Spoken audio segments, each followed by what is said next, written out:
बहू, कितनी बार बोला है रसोई में बिना नहाए पाँव मत रखा करो, बरकत नहीं होती। सास ने रीमा को टोकते हुए कहा। ओ माँ जी, सुबह सुबह पता नहीं कैसे विजय को खांसी छिड़ गई।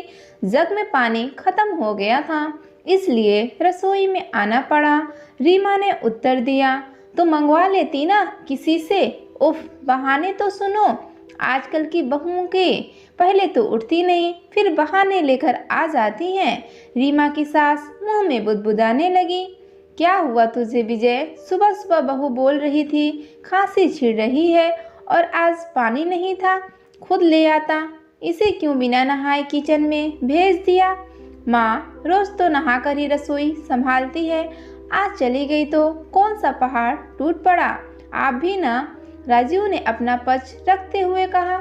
लो, बोला जोरू का गुलाम बीवी के लिए। बस जनाब की बीवी को कुछ बोल दो तो सिर पर सवार हो जाते हैं। एक नसीहत दूं बेटा, मान सको तो मानो, ज्यादा बीवी को सिर पर मत चढ़ाओ, वरना बाद में पछताने के सिवा कुछ नहीं बचेगा। और तू भी सुन, मेरी रसोई में कदम तू बिना नहाए नहीं रखेगी, वरना मैं उस दिन खाना नहीं खाऊंगी। रीमा की सास बोलती गई।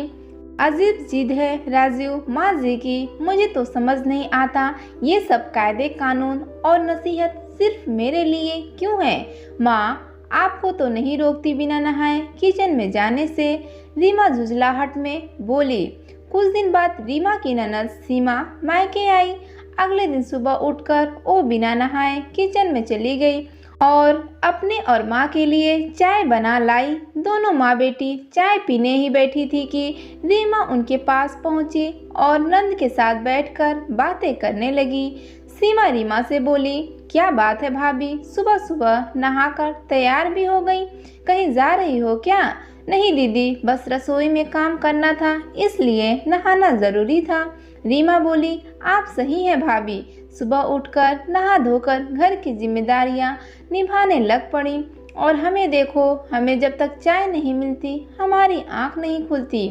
तो क्या दीदी, आपने ये चाय बिना नहाए बनाई है?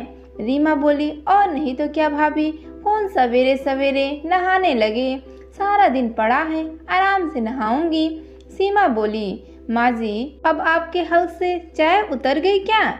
ये तो वही हिसाब हुआ ना, दूसरों को नसीहत और खुद मियाँ फजीहत। अगर कोई कानून बना रहे हो आप तो वो सब पर लागू होना चाहिए। उस दिन बेवजह आपने मुझे और विजय को बातें सुना दी, अब आपकी बेटी की बात आई तो फिर क्यों चुप हैं आप? फिर तो चाय की चुस्कियाँ भी बड़े आराम से ली जा रही है।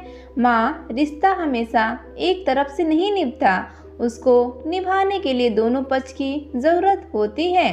मैंने तो बहुत पहले से आपको माँ का दर्जा दे दिया, पर आप मुझे बेटी न बना सकी। माफ कीजिए माँ, आपके इस दोगलेपन ने रिश्तों का मजाक बना के रख दिया। अगर आपके लिए मैं बहू ही हूँ तो ये ही सही, अब मुझसे रिश्ते जोड़ने का दिखावा नहीं होगा। इतना कहकर रीमा हाथ जोड़कर अपने कमरे की तरफ चली गई। आज उसे रिश्तों की सच्चाई का पता चल गई थी। आज की कहानी कैसी लगी? कहानी पर आपकी क्या राय है, हमें कमेंट करके बताइए। कहानी अच्छी लगी तो वीडियो को लाइक, और चैनल पे नए हैं तो चैनल को सब्सक्राइब करना ना भूलें। वीडियो देखने के लिए आपका बहुत बहुत धन्यवाद।